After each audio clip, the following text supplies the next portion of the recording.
Imhotep, founder of the African History Network, host of the African History Network show. I'm a talk show host, researcher, lecturer, writer, and historian. So it is Thursday, February 11th, 2021, and we're live. Hope everybody's doing well. So I wanted to come on and do an overview of the online course that I teach, the 8-week online course that I teach, Ancient Kemet, the Moors, and the Maafa, Understanding the Transatlantic Slave Trade, what they didn't teach you in school. Okay, so a lot of people have been asking, what am I going to do for African American History Month? And last time I taught this class was in 2019, but I'm teaching a 8-week, 16-hour online course that deals with thousands of years of history and deals with what led up to the transatlantic slave trade taking place. Okay, so it's going to be on Tuesdays, 8 p.m. to 11 p.m. Eastern Standard Time, and we'll deal with thousands of years of history. I do a PowerPoint presentation. We have book references, about 50 articles that I reference, and we're going to have some guest speakers as well. Okay, so join us Tuesday, February 16th, 8 p.m. to 10 p.m. Eastern Standard Time. I'm going to post the information here on the thread of the broadcast, and also visit our website, AfricanHistoryNetwork.com, AfricanHistoryNetwork.com. You can register there for the online course. And I'm going to do a brief overview. We'll go through a few slides here, do a brief overview of some of the comment. All right, so Tuesday, February 16th, our guest is going to be Sister Nubia Wartford, who is a cultural anthropologist. And we're going to deal with the African queens of antiquity. And she does archaeological digs in the Sudan. So we're going to talk about some of her research and things like this, and some ancient African history. And this leads us up to the transatlantic slave trade. All right. And we'll deal with the 800-year occupation of Europe by the Africans known as the Moors. We'll deal with ancient Egypt, ancient Kemet, things like that. All right. So when we deal with the transatlantic slave trade, we have to understand that we can't start studying it in the 15th century. We can't start in 1441 when the Portuguese go into Mauritania. We can't start in 1619 in Virginia. We have to deal with the fact that African people are the original people of North, Central, and South America. And one of the books that I reference is The First Americans Were Africans, Documented Evidence by Dr. David Imhotep. And many of you all have seen interviews I've done with him in the past, or heard interviews I've done with him in the past. Last time I interviewed him was October 12th, 2020, when my radio show went to the daily format. And we're on Monday through Friday, 11 p.m. to 12 midnight Eastern Standard Time on 9:10 a.m. Superstation WFDF here in Detroit. But also we broadcast on our Facebook fan page, the African History Network, and my YouTube channel, Michael Imhotep. Dr. David Imhotep was my first guest. And October 12th was Columbus Day, or Indigenous Peoples Day, as many people call it now, Indigenous Peoples Day. So that's just one of the many books we reference in the course. Okay, so I want to pull up the PowerPoint presentation here, and we'll do a brief overview of some of the things that we cover. And like I said, we deal with thousands of years of history, and we deal with what led up to the transatlantic slave trade taking place also. And you have to deal with the 800-year occupation of Europe by the Africans known as the Moors as well, because the Moors are taking the teachings from ancient Kemet, ancient Egypt into Europe, and is bringing Europe out of the Dark Ages. And they're taking the math and the science and astronomy, agriculture, all different types of things like this into Europe. Okay, so just one second here. Let's pull up the all right, so let's pull up the slide. Okay, so all right, and everybody share this broadcast on your social media platforms. Invite your friends to tune in as well. So the name of the class is Ancient Kemet, the Moors, and the Maafa, Understanding the Transatlantic Slave Trade, what they didn't teach you in school. And it evolved out of a 4-hour lecture that I did back in June 2014. In the 4-hour lecture, it was I pulled together about 7 years of research did this 4-hour lecture. Then this 16-hour, 8-week online course evolved out of this 4-hour lecture also. Okay, just over the course of time, it evolved. So anytime I speak, I know I may say some things that are outside the circumference of some people's awareness.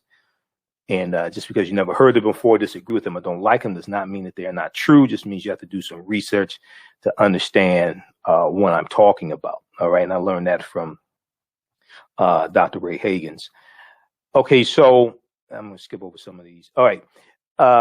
This is a good study from the Southern Poverty Law Center, Teaching Hard History, American Slavery, Teaching Hard History, American Slavery. This is a I think about a 56-page study from the Southern Poverty Law Center. And this study deals with how the history of slavery is being incorrectly taught in schools all across the country, how the history of slavery is being incorrectly taught in schools across the country. And it lays out ways to better teach the history of slavery. And it did a survey of 1,000 high school seniors, okay? And it found how little they know about the history of slavery. And it deals with the consequences of this type of history not being correctly taught in schools. There was, this study came out in February, early February or late January 2018. Okay. And you can go to the Southern Poverty Law Center website, splcenter.org, splcenter.org, and you can download the study, Teaching Hard History, American Slavery, from the Southern Poverty Law Center.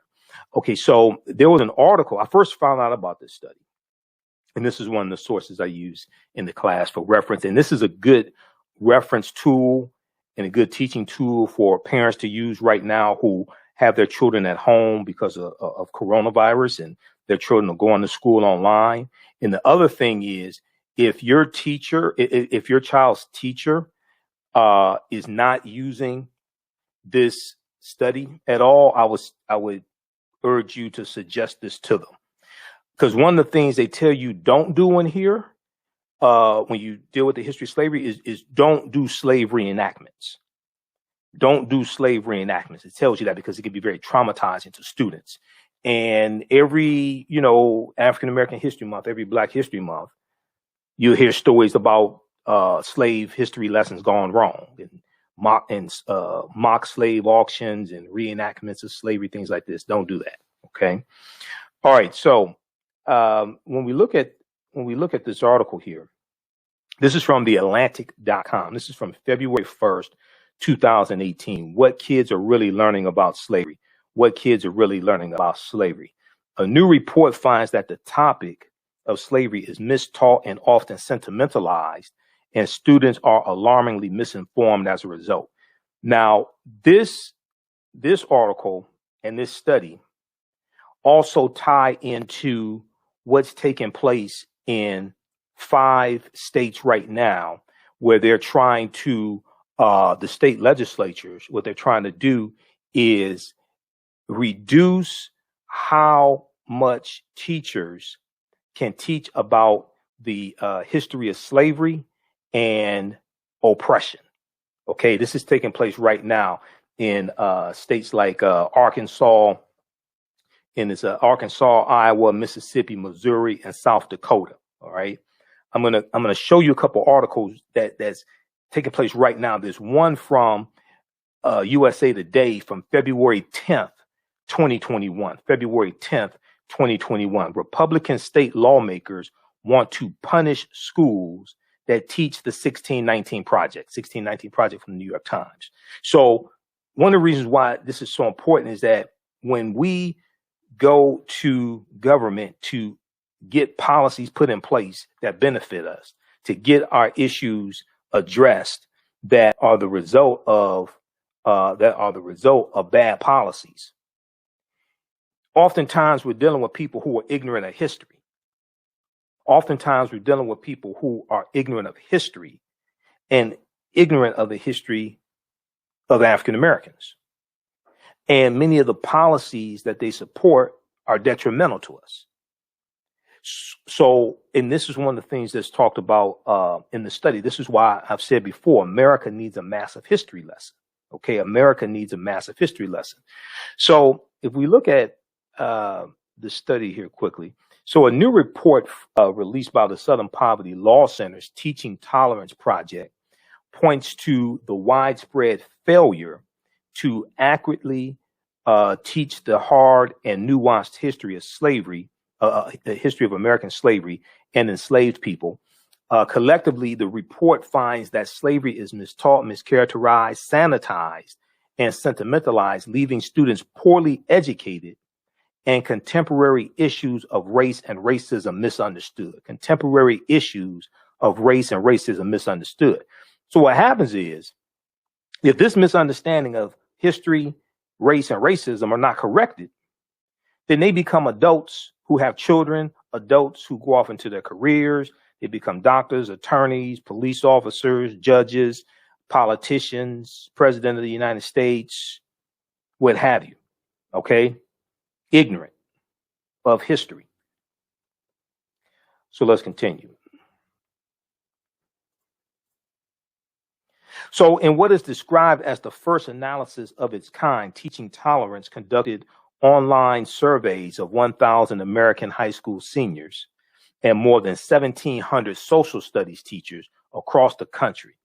The group also reviewed 10 commonly used history textbooks, 10 commonly used history textbooks, and examined 15 sets of state standards to assess what students know, what educators teach, what publishers include in these textbooks and the teaching material, what publishers include, and what standards require vis-a-vis slavery. So among the 12th graders surveyed, there were 1,000 12th graders or high school seniors surveyed in this study.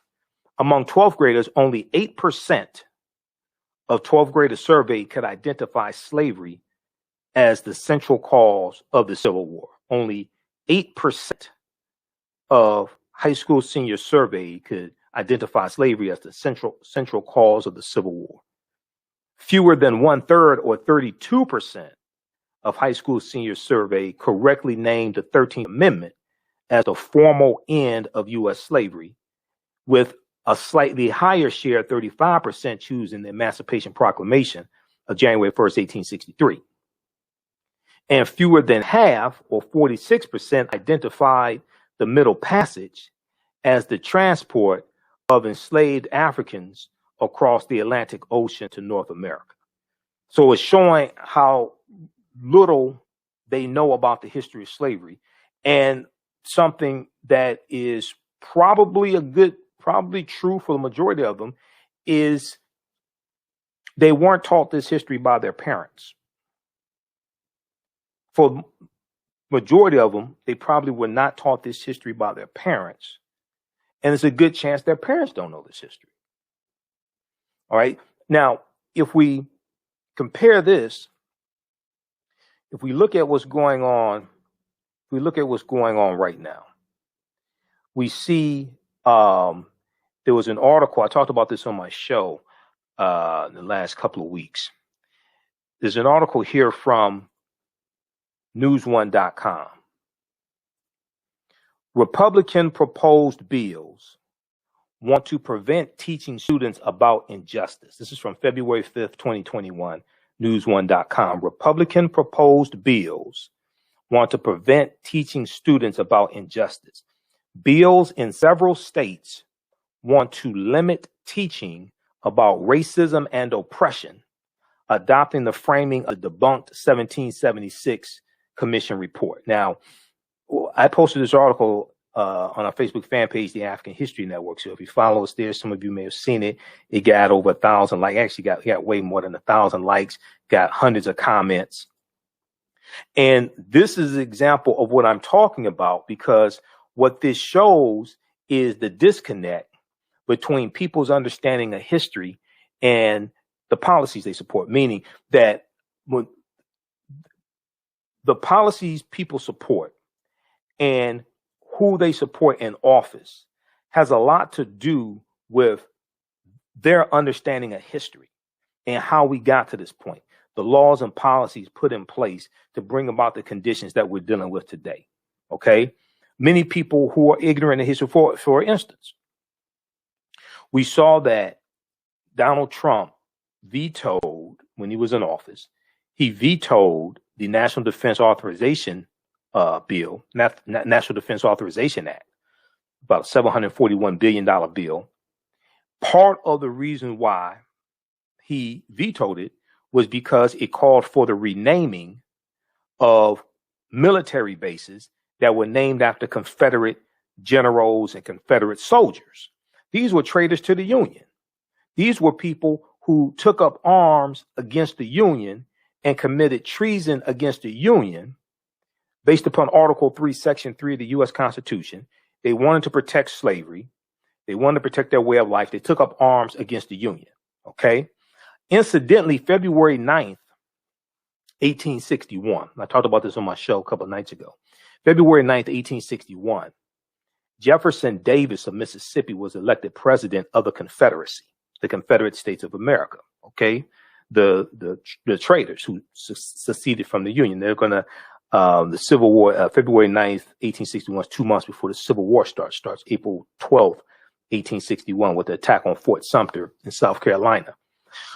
So February 9th, 2021, 160 years later, and Jefferson Davis wanted an insurrection because the Civil War hasn't started yet in February. You have a few states that have already seceded from the Union, starting with South Carolina, December 20th, 1860.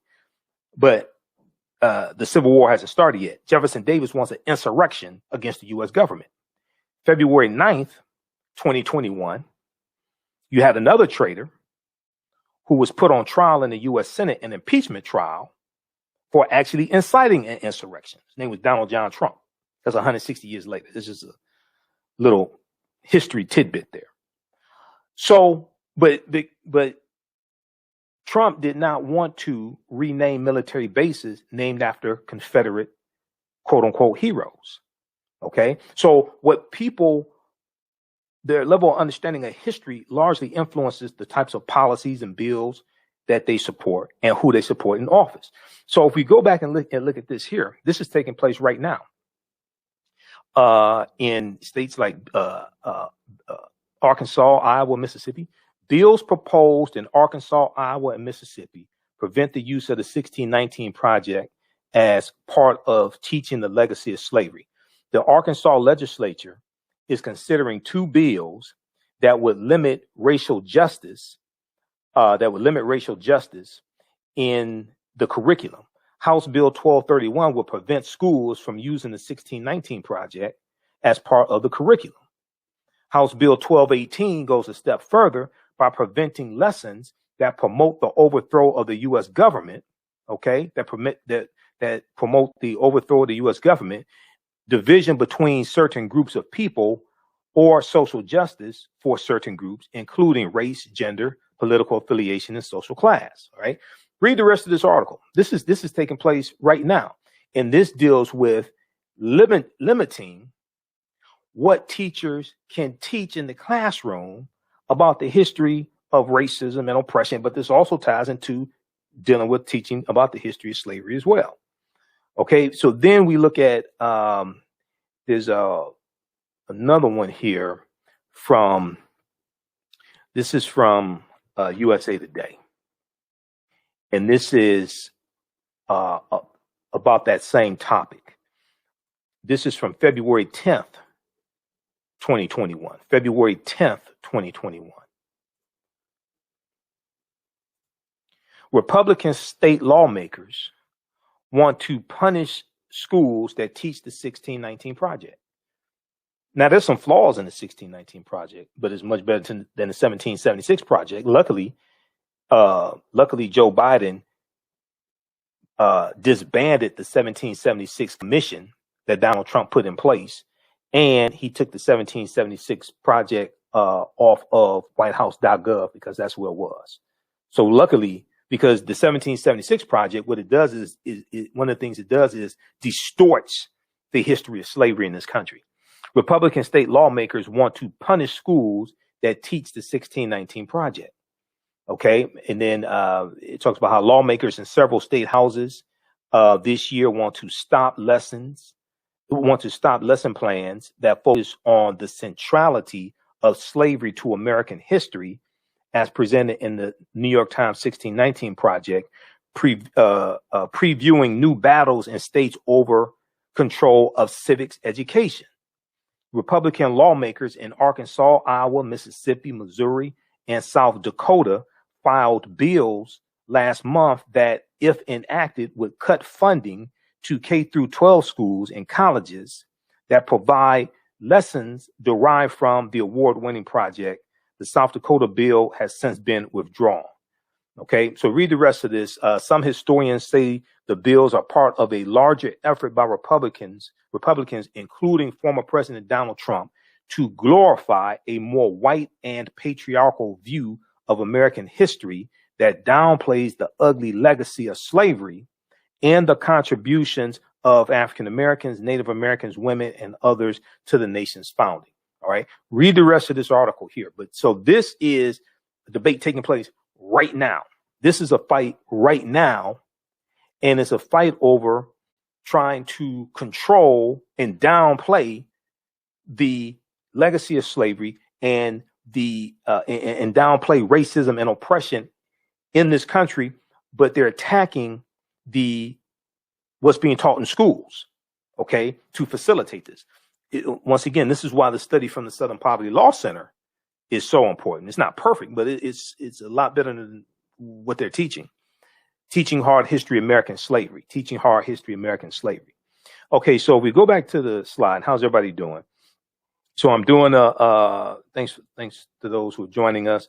I'm doing a preview of a 8-week, 16-hour online course that I teach called Ancient Kemet, the Moors, and the Maafa, Understanding the Transatlantic Slave Trade, what they didn't teach you in school. Ancient Kemet, the Moors, and the Maafa, Understanding the Transatlantic Slave Trade, what they didn't teach you in school. Okay, so you could join us in class Tuesday, February 16th, 8 p.m. to 10 p.m. Eastern Standard Time. It's 8 consecutive Tuesdays, 8 p.m. to 10 p.m. Eastern Standard Time. And we do thousands of years of history. We deal with ancient Egypt, ancient Kemet. We deal with the 800-year occupation of Europe by the Africans known as the Moors, and we deal with what led up to the transatlantic slave trade taking place, and we deal with the transatlantic slave trade also. All right. So as soon as you register, we posted the link here. As soon as you register, there's bonus content you can watch. The course is regularly $130. It's on sale $80. We're kicking off here in African American History Month. A lot of people were asking, because usually I travel and I do a lot of lectures during African American History Month, but not this year. So a lot of things I'm doing are online. So we're doing this, I'm teaching this 8-week online course. And last time I taught this course was 2019. Okay. So there's been a lot of new information that's come out since then. And we have a lot of that in the class. Okay. You can also visit our website, AfricanHistoryNetwork.com, AfricanHistoryNetwork.com. And right on the home page, you can register for the class. Actually, we'll show you the website right here. Hold on.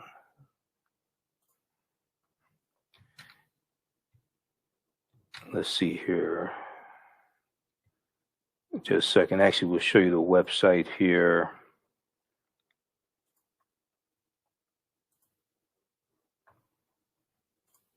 If you go to our website, AfricanHistoryNetwork.com, and let's turn this on here. Right on the home page, if you just scroll down, you'll see information about my radio show. I'm on Monday through Friday, 11 p.m. to 12 midnight, and Sundays, 9 p.m. to 11 p.m. Also download the iHeartRadio app. You can listen to audio podcasts of our shows there. But we're on live here on Facebook and YouTube for the show also. So we have information here for the online course. And just click right here for register. And it takes you right here. And then just click right here for enroll. And then as soon as you enroll, you'll be able to join us Tuesday, February 16th, and there's bonus content that you can watch also, because you'll be able to watch the class from this past Tuesday, February 9th, and then you'll be able to join us each week. All the shows we do the class live, and then all the shows are recorded. You can go back and watch them over and over again. You can watch them on demand. So we do the class live. You can chat in class. You can ask questions in class with the live chat, and you can watch from around the world. All the shows are archived. You can go back and watch over and over again. Some people can't attend, during the class time. They're at work, what have you. Watch whenever you want to. That's fine. I'm not going to take attendance. I'm not going to call your mother if you don't show up to class. Okay. So you don't have to worry about that. All right. So let's continue here. I want to go back to the PowerPoint. Okay. Shaonika said, I can't wait for class Tuesday. So our guest in class Tuesday, February 16th, is going to be cultural anthropologist Sister Nubia Wartford.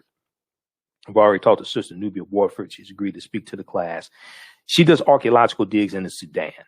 Okay. And we know there are twice as many pyramids in the Sudan as there are in Egypt. The lower portion of Egypt and the upper portion of the Sudan in ancient times, that was Nubia or Ta-Nehesi. Okay. So we're going to deal with one of the things we'll talk about are the African queens of antiquity. And we'll talk about some of her archaeological digs, because we deal with a lot of archaeological discoveries in the class, and we deal with understanding how these different archaeological discoveries are causing scientists and anthropologists to have to push the timelines back. Okay. I'm going to talk about that here in just a minute, but this is just an overview of the class. And these are some of the slides I actually use in the class as well, because we do a PowerPoint presentation. Okay, so read this article here from theatlantic.com. What are kids really learning about slavery? What are kids really learning about slavery? Okay, so I'm going to skip past some of this here. Okay, so some of the things we deal with in the class, what was the transatlantic slave trade? What were some of the events leading up to the transatlantic slave trade starting? You have to look at things chronologically, okay? Historical events don't happen in a vacuum. They are the culmination of a sequence of smaller events that take place that lead up to a larger event happening.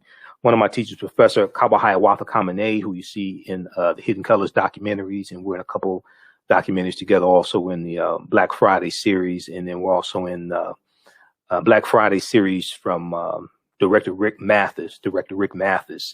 So shout out to Rick. And we're also in Elementary Genocide Part 3 from Director Raheem Shabazz. Professor James Small and Professor Kabahayawatha Kamene were in that in Part 3. One of the things Professor Kaba says is, to understand the existence of something, you must first understand the pre-existence of existence. To understand the existence of something, you must first understand the pre-existence of existence. Okay, so this is why we deal with things chronologically, and we go back into ancient Africa to deal with this. All right, so what were some of the events that led up to the transatlantic slave trade starting? What role did Christopher Columbus play? Columbus is central to the transatlantic slave trade. He did not create it, but he's central to the spread of it. Columbus and his 4 voyages, and he never came to the land that we call the United States of America. So people need to stop this. Some people need to stop this. Columbus discovered America. When he goes on his 4 voyages, and I'll show you where he went in a few minutes, he never came to the land that we call the United States of America. The closest he came here was Cuba, which is about 90 miles away. All right. But he lays the foundation. He helps to lay the foundation for slavery, racism, capitalism, the exploitation of indigenous people. And so Columbus is a central figure that we have to study, as well as Right Reverend Bishop Bartholomew de las Casas, because de las Casas went on some of the voyages that Columbus went on.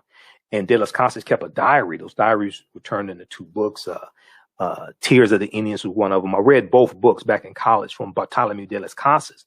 But de las Casas, in about 1517, goes to the King of Spain, and it basically tells him that the indigenous people, or what we would call Native Americans, they have suffered enough because of the atrocities inflicted upon them by the Spanish and enslavement and killing them, things like this, and them being killed by disease, and that they should exclusively enslave African people.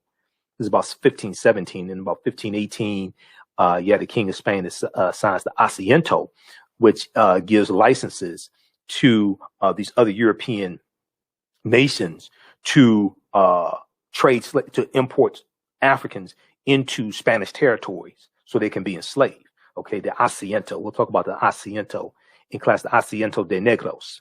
That's extremely important because the port, not to make this long, okay, but this is a preview. I'm about to teach a class. The Portuguese were the first ones involved in the transatlantic slave trade in 1441, basically, right about 1441. But the Portuguese, the Spanish are going to be right behind the Portuguese, okay? And different European nations get involved in the transatlantic slave trade at different times. Okay, a lot of times, we think that they just all jumped in all at the same time. No, that's not what happened. But you have to understand the history of the Moors, and the Moors being in Europe, and all this, in these conflicts between these African Moors and Europeans. This is going to lead up to the transatlantic slave trade happening. And really, when you study it, I mean, Europeans are getting revenge on the Africans in the transatlantic slave trade. One of the mistakes that we make is a lot of people think that in the mid 15th century, when this transatlantic slave trade starts, a lot of people mistakenly think this was the first time that Europeans came in contact with African people. No, Africans, they were already in Europe for hundreds of years. I'm just talking about from 711 AD to 1492, just that period of time. Yes, they were in there even before then, but just that period of time for 711 to 1492 is a crucial period of time. Two of the books that I use in the class for reference. Now, you don't have to buy any of these books. You can if you want to. You don't have to feel obligated to buy any of these books, but just for reference, okay? Golden Age of the Moor, edited by Dr. Ivan Van Sertima. Golden Age of the Moor. And Renoko Rashidi has an essay in here. Dr. Jose Pimenta Bay, Dr. Wayne Chandler, Jan Carew, Dr. John G. Jackson. They all have essays in here. Golden Age of the Moor. This is probably one of the best books dealing with the history of the Moors in Europe and what's basically known as medieval time. And then this in here from Renoko Rashidi, Black Star, the African Presence in Early Europe. Black Star, the African Presence in Early Europe. This is a fantastic book from Renoko Rashidi. Okay, so those are just two books that I use as reference. All right, you don't have to, if you don't buy any of the books, you'll still be able to follow along in class and learn in class. All right. Let me post them. How's everybody doing? Okay, we got John Ray, Shaonika, just a few of the people watching. All right, and we'll post the information here. You can register for the online course. So it meets Tuesdays, 8 p.m. to 10 p.m. Eastern Standard Time. And a lot of times I go a little bit over. I'm gonna try to stick within the 2 hours, but sometimes, we may do 2 hours, 20 minutes, what have you. And we do 1,000 years of history. We're going to have some guest speakers also in the class. All the sessions are recorded. You can go back and watch it over and over again. It's interactive, it's visual. We have video clips, book references, about 50 articles that I cite. We have a PowerPoint presentation. So you're going to learn a lot. Okay.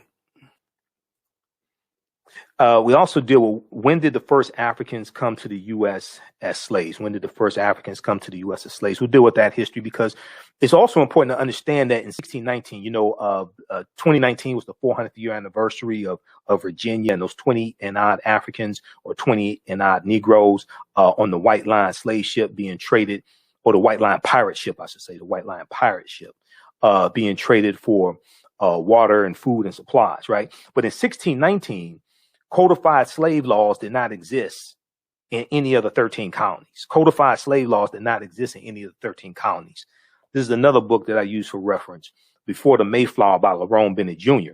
Because when you read chapter 2 of Before the Mayflower, and I got to caution myself, I need to keep this short, okay? Because I will do 3 hours right now. And I have to do my radio show today too.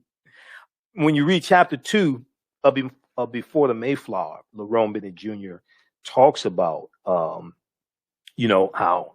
in 1619, basically, they didn't have codified slave laws. But also in the back of the book, he has a landmarks and milestones, filling with history, landmarks and milestones. Okay, this is the 6th edition of Before the Mayflower by Lerone Bennett Jr. You see, I've had my copy for for years. Okay, it's a beat up copy. But if you go and look at, it's like about 100 pages of landmarks and milestones. So it breaks it down basically like each year and landmarks in African American history. If you go look at December 1641, Massachusetts becomes the first colony to give statutory recognition to slavery. That's 1641. Other colonies followed: Connecticut in 1650, Virginia in 1661, Maryland in 1663, New York and New Jersey 1664, South Carolina 1682, Rhode Island and Pennsylvania 1700, North Carolina 1715, Georgia 1750. The whole way that slavery really evolves in the 13 British colonies, I'm not talking about the Spanish colonies, I'm not talking about Portuguese or anything like that. I'm not talking about the Dutch, because the Dutch were in this land. This is where you get, you have New York and like the state of New York, and New York was a colony. Before it was the colony of New York, it was the colony of New Amsterdam, and that was a Dutch colony. Okay, you're going to have the French here as well. We know Detroit was founded by the French, but when you look at the 13 colonies, the 13 British colonies, the way slavery evolves in those 13 colonies historically is different than the way most people think it evolves. Slavery didn't exist in all the colonies all at one time. It didn't just poof. Okay, we have slavery. No, it's going to evolve and hit different colonies. Okay, so in those first 20 and odd Africans, they're going to be put to a form of indentured servitude and released after about 3 to 5 years or so.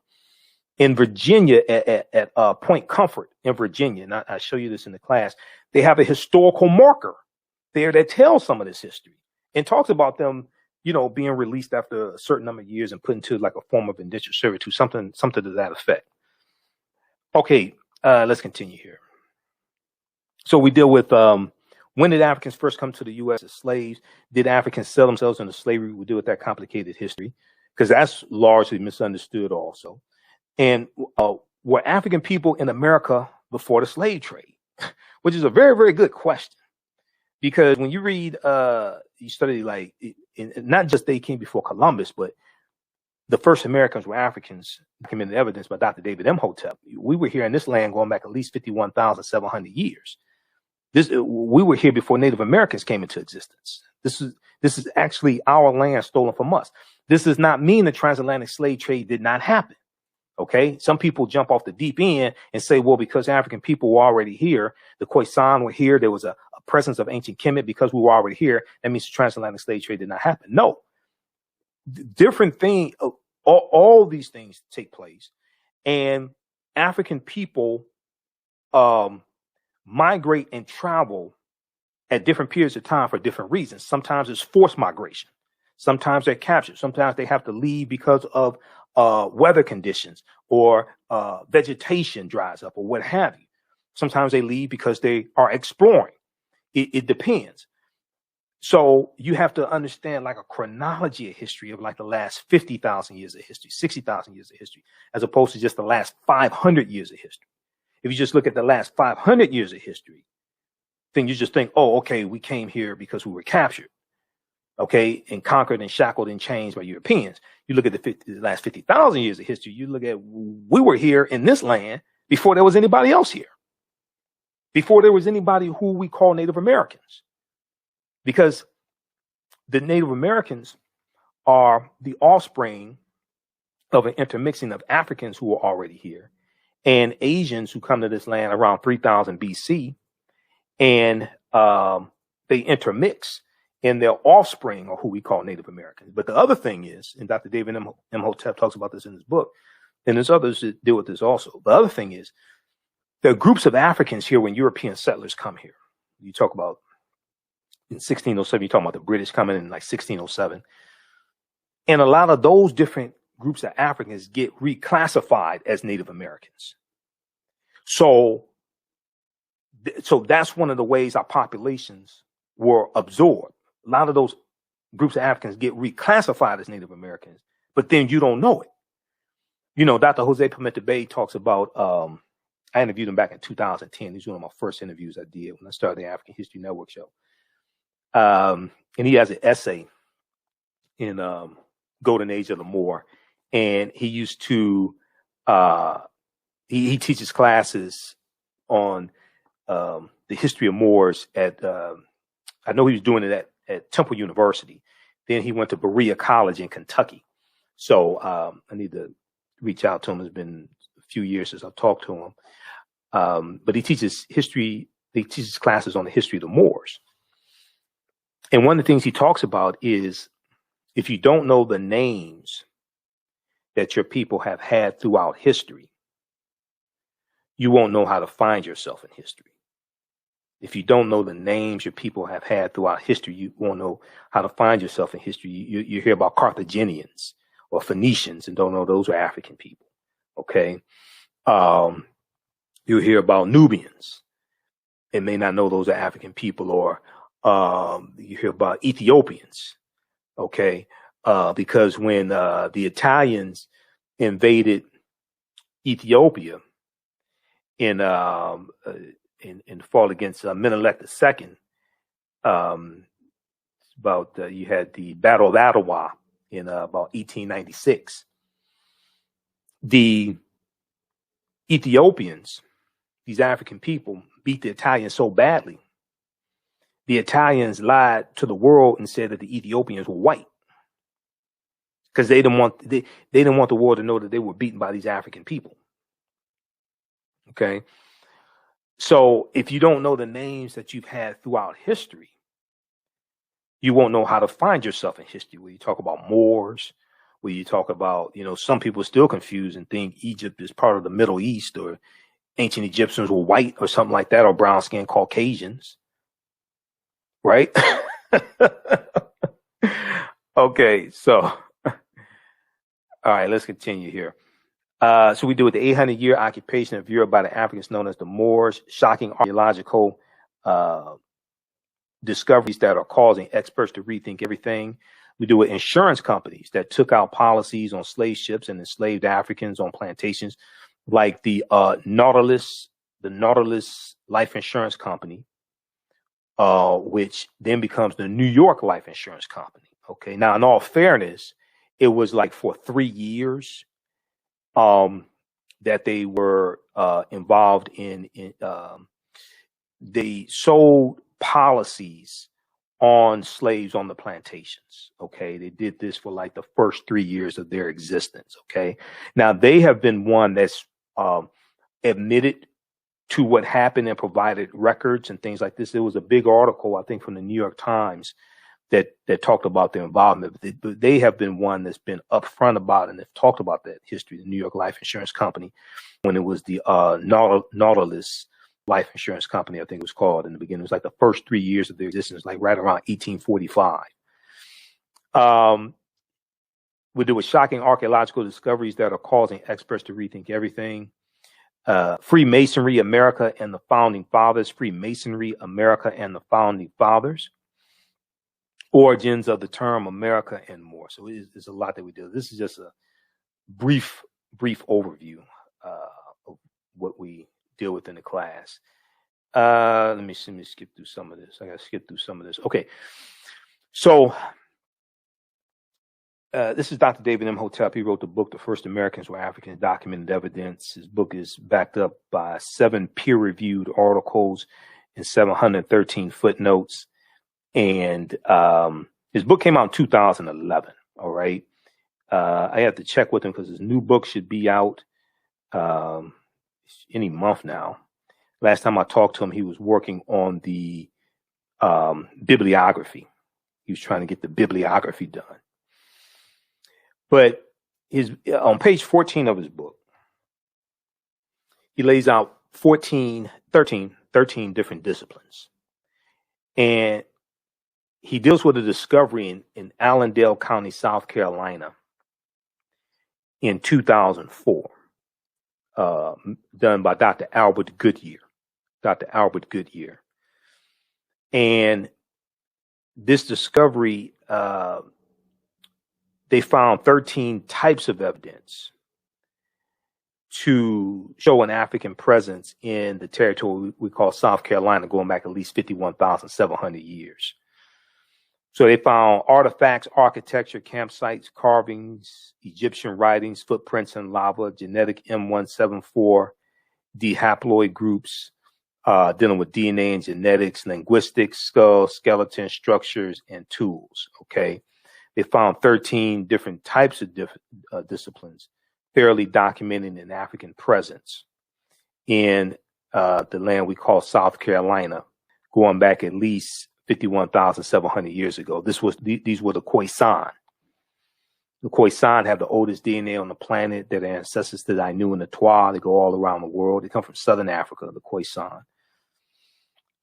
His book is also backed up by 713 footnotes as well as 7 peer-reviewed articles. Now, this is Dr. Albert Goodyear. There's a picture of him. He happens to be a white archaeologist. He's a professor at the University of South Carolina. This is an article from 2004 from ScienceDaily.com. Okay. And ScienceDaily.com is a scientific website. They have scientific discoveries, archaeological discoveries, things like this. So this is an article from 2004. The article is still there. It's called New Evidence Puts Man in North America 50,000 Years Ago. New Evidence Puts Man in North America 50,000 years ago. And it talks about Dr. Albert Goodyear's discovery. Okay.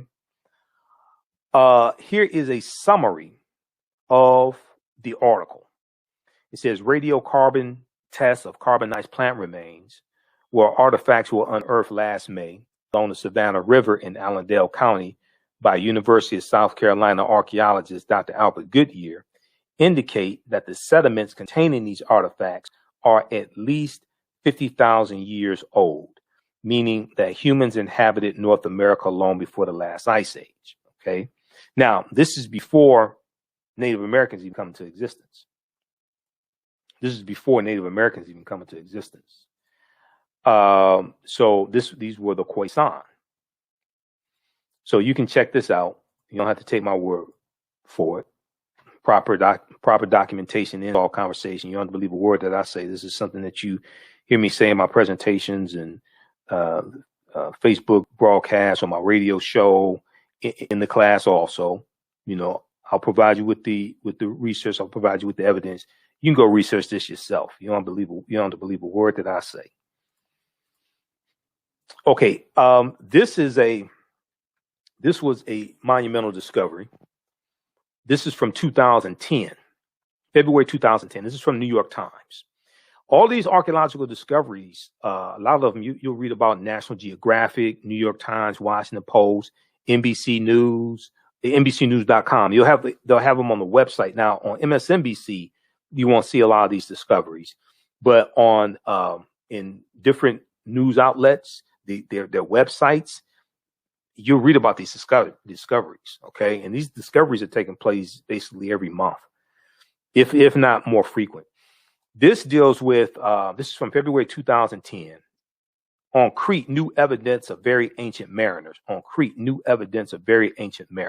Okay, so here's an excerpt of what this article said. This is an excerpt of this discovery. Okay, from the article. Stone tools found on the Greek island of Crete. Over the course of 2 summers, they did excavations on the Greek island of Crete. And archaeologists say that these stone tools are at least 130,000 years old. Archaeologists say these stone tools are at least 130,000 years old, which is considered strong evidence for the earliest known seafaring in the Mediterranean and calls for rethinking the maritime capabilities of pre-human cultures.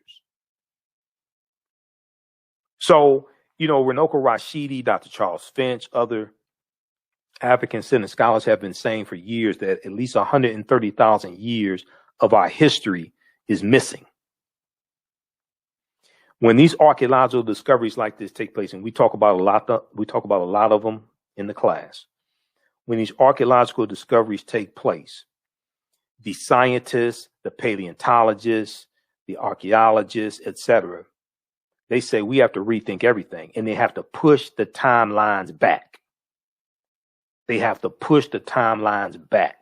They start talking about how all of these things are much older than we think. Remember, Juvenile had the song like back in 1999, back that thing up. They keep having to back that thing up. They keep having to back the timelines up. When you read these articles about these studies, it says Crete has been an island for more than 5 million years, meaning that the tool makers must have arrived by boat.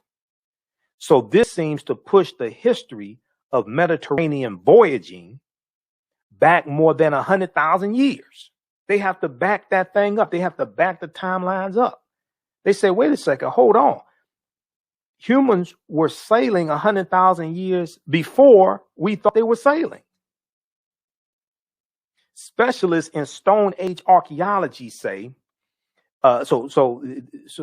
Mediterranean voyaging back more than 100,000 years, specialists in Stone Age archaeologists say, previous artifact discoveries had shown people reaching Cyprus and a few other Greek islands, and possibly Sardinia, no earlier than 10,000 to 12,000 years ago.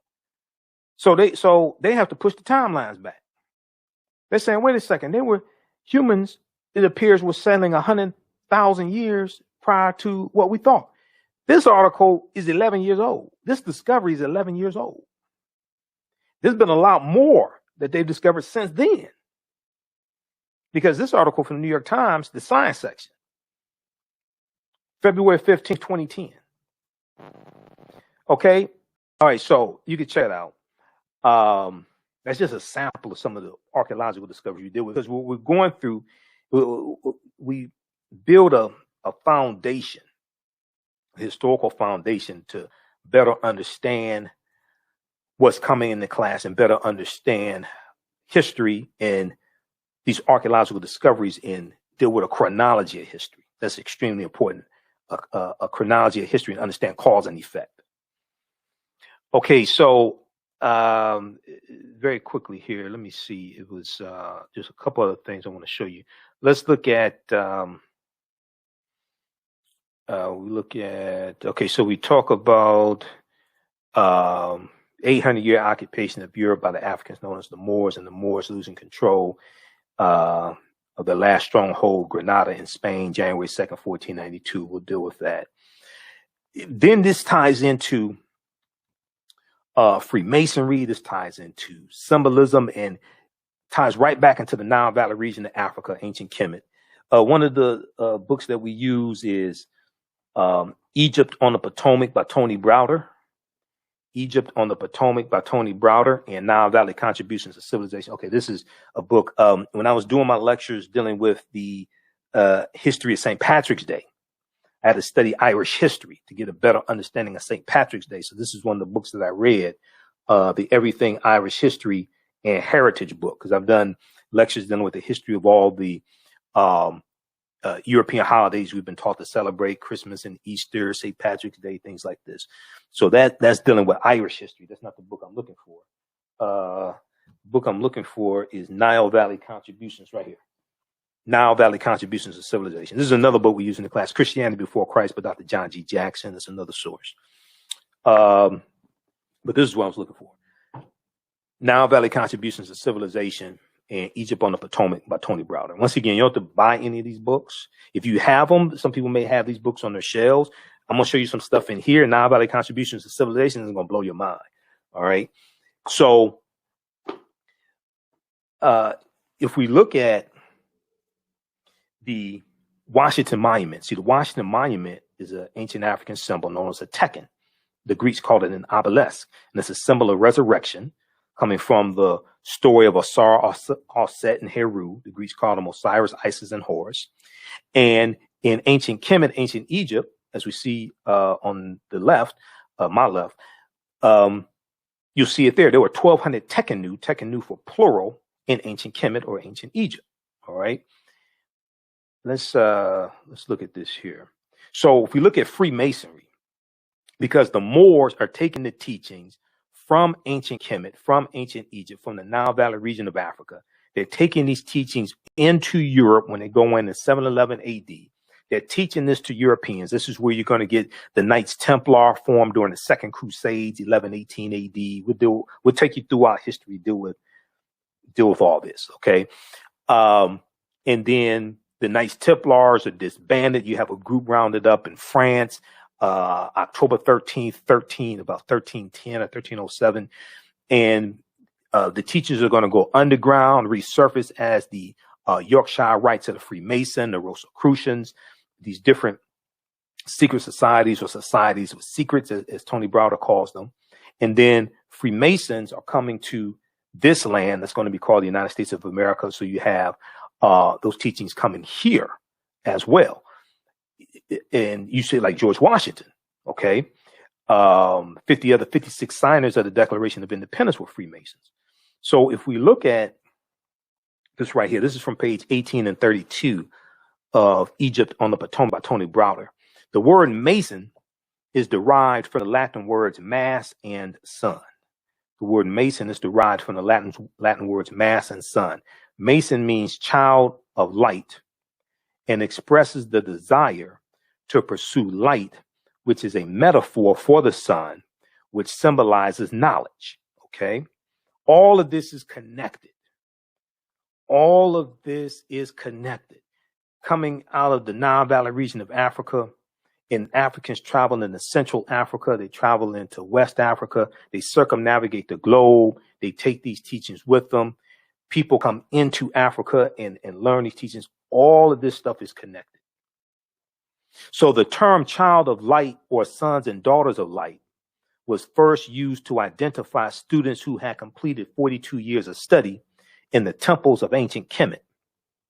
Many Masonic temples were modeled after the temples of Kemet, places where light or knowledge was imparted in a series of steps or degrees. So when you go to a liberal arts college, in the liberal arts, we're going to see that originate in ancient Kemet. When you go to a liberal arts college, you go to college in general, and you get your credentials in a series of degrees, associate degree, bachelor's degree, master's degree, PhD, what have you. This is where that's coming from. You're getting your credentials in a series of degrees. And in ancient times, light was synonymous with knowledge. In ancient times, light was synonymous with knowledge. So the term child of light or sons and daughters of light was first used to identify students who had completed 42 years of study in the lodges, okay, the temples of ancient Kemet. Many Masonic temples were modeled after the temples, places where light knowledge was imparted in a series of steps or degrees. So even today, if you have a child in class and the child is smart, you may say that's a bright child, bright, associated with light, associated with knowledge. That's a bright child. If you watch a cartoon and it may be Doc McStuffins or any of these other cartoons, my daughter likes Paw Patrol, right? I ain't know nothing about Paw Patrol till she started singing the song. Okay. So I never heard of Paw Patrol, but it may be Paw Patrol or it may be older cartoons, Tom and Jerry, things like this, right? And then the cartoon character gets an idea and the light bulb goes off over the cartoon character's head. Okay. That's symbolizing light, symbolizing knowledge. That's ancient. But then also darkness is associated with ignorance. So if you have a child who is not too bright, right? You may say that's a dim child, D-I-M, or dim-witted. That's a dim child, absence of light, Okay, darkness associated with ignorance. When you look at Europe going into the Dark Ages, it's a period of hundreds of years of ignorance, and it's going to be the Africans, these Moors, who go into Europe in 8th century A.D., take the light of ancient Kemet, take the knowledge of ancient Kemet and the Nile Valley region of Africa into Europe to bring Europe out of the Dark Ages. And then the next age is the Renaissance age, which is a new late age of enlightenment. Enlightenment, light, L-I-G-H-T, associated with knowledge, awakening. Okay, so all of this is connected. All right, so very quickly here, how's everybody doing?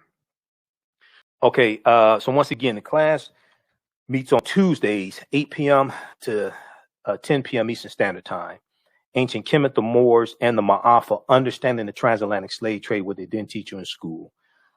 We deal with this type of information and a chronology of what leads up to the transatlantic slave trade taking place. You can register for the class at our website, AfricanHistoryNetwork.com, AfricanHistoryNetwork.com. Right on the home page, you'll see the information. Click on register here.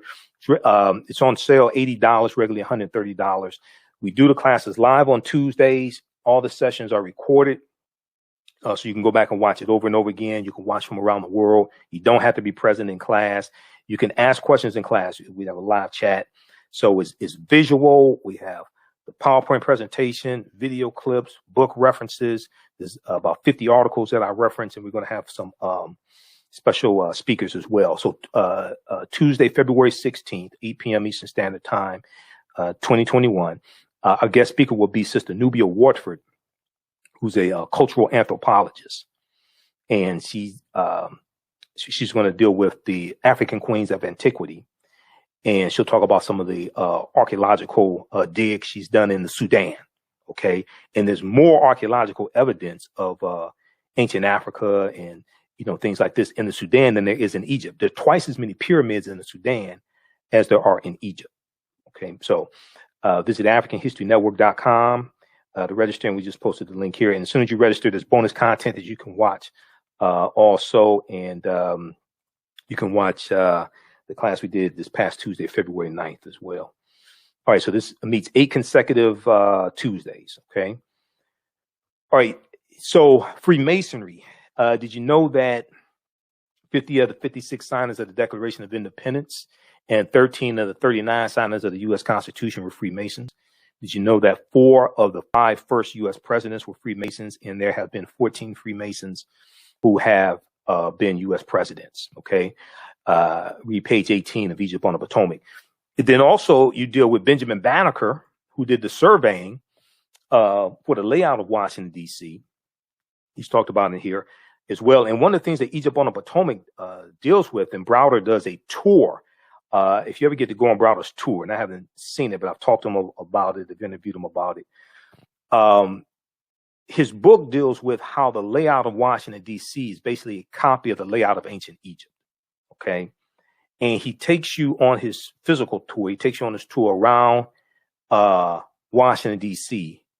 and shows you the symbols and things like this and how that all connects back to ancient Kemet, ancient Egypt. All right, it's fascinating. He was interviewed back in, I think it was 2016 or 2015. He was interviewed on News One Now. There was an attorney sitting in for Roland Martin, Mo. I forgot her name, but she was sitting in for Roland, and she interviewed Tony Browder. Okay. I want to say Mo Kelly, but I don't think it wasn't Mo Kelly. It was, I forgot who it was, but it's at newsone.com's website. Let me see. Discover Ancient Africa's Influence on America. Discover Ancient Africa's Influence on America. And Mo Ivory, that's who it is, Mo Ivory. I could see her face, and I couldn't think of her last name. Okay, Mo Ivory, attorney Mo Ivory, interviewed Tony Browder. Tony Browder I mean, Browder is brilliant. We've been on a panel discussion before down in Atlanta. And check out that interview at news1.com. Okay. Discover ancient Africa's influence on American federal symbols. All right. Check that out at news1.com. And let me see here.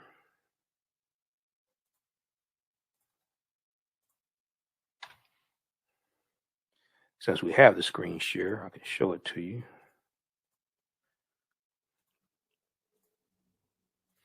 All right, how's everybody doing today? How you all like this type of information? Okay, this right here. Check this out. This will blow you away.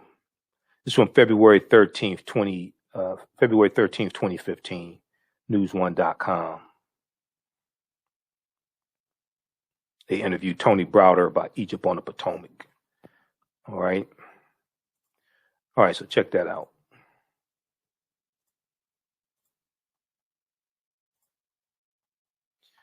All right, let's continue here. We'll be here for a few more minutes.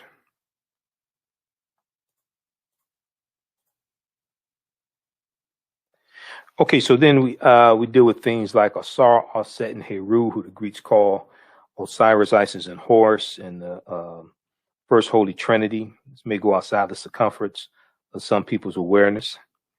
Okay, the First Holy Trinity, and Heru, born on December 25th of a virgin birth to the Virgin Aset, who the Greeks called Isis. So we deal with all of that. Lastly, let me jump to Christopher Columbus here very quickly. So we have to deal with Columbus and where Columbus went on his 4 voyages. Okay, that's extremely important to understand this. And more cities and states are celebrating Indigenous Peoples Day, which is good. Okay, which is very good. But when you look at where Columbus went on his 4 voyages, he never came to the land that we call the United States of America. If you go to history.com, which is the official website of the History Channel, and just search for Christopher Columbus, they have a lot of information there to show you where he went on his 4 voyages. But he set sail August 3rd, 1492 on the Nina, the Pinta, the Santa Maria. And he lands in the Bahamas, or what he calls San Salvador, on October 12th, 1492. He goes into Hispaniola, he goes into Cuba, Puerto Rico, things like this, Jamaica, West Indies, Trinidad, South America, Panama, Honduras. He never comes to the land that we call the United States of America. If you go to history.com and do some research on Christopher Columbus, it starts giving you a better foundation to really understand this, and starts dispelling myths. Okay. In 70%, Dr. David Imhotep in The First Americans Were Africans, he talks about how 70% of the people Columbus encounters in the islands he travels to, 70% of the people were African people, because we were already in a lot of those areas as well. And then we talk about Bartholomew de las Casas. Right Reverend Bishop Bartholomew de las Casas estimates that Columbus was responsible for the murder of 12 million and 25 million indigenous people. Another good book to read is by Dr. John Henrik Clarke, Christopher Columbus and the African Holocaust, Slavery and the Rise of European Capitalism, which I have around here somewhere. It's in one of these stacks of books, but I have it around here as well. Okay, so let me see here. And then we deal with, we talk about West Africa as well, and we deal with the three great West African kingdoms, Ghana, Songhai, and Mali. So we'll talk about that history also, and try to do a chronology of history. Ghana, originally called Wagadu, Mali, Songhai. Classical Africa by Dr. Malefice Kete Asante is a really good book. It's written for middle school children and for their teachers, but it's a really good book that breaks down maybe some complicated concepts, things like this. It really breaks it down. So it's a really good book. So we talk about those three kingdoms as well. And some of this I also tie into the film Black Panther. I've done a lot of research on the film Black Panther. We deal with the fake Willie Lynch letter 1712 because Willie Lynch never historically existed also. This is Professor Manu Pim, brilliant historian. I just interviewed him. I interviewed him in 2020 also. But we dealt with, in 2020, we dealt with the passing of Representative John Lewis and some civil rights history, and Kwame Ture, Stokely Carmichael, the Black Power movement, and Kwame Ture winning the chairmanship in 1966, a SNCC, and John Lewis and others leaving SNCC. A SNCC goes in another direction, goes in the Black Power direction. All right, so these are some of the things that we deal with in the online course. All right. So it's ancient Kemet, the Moors, and the Maafa, understanding the transatlantic slave trade, what they didn't teach you in school. And it's at our website. You can register at our website, AfricanHistoryNetwork.com, AfricanHistoryNetwork.com. Right on the home page. How's everybody doing? It meets Tuesdays, 8 p.m. to 10 p.m. Eastern Standard Time. Okay. And it's right on the, when you go to our website, AfricanHistoryNetwork.com, it's right on the home page. We'll post a link here again so you can register for it. As soon as you register, you can start watching bonus content, and there's more bonus content that I'm adding also.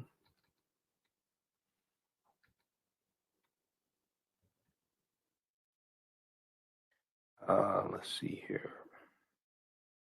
There's more bonus content that I'm adding as well. Let's turn on the screen share.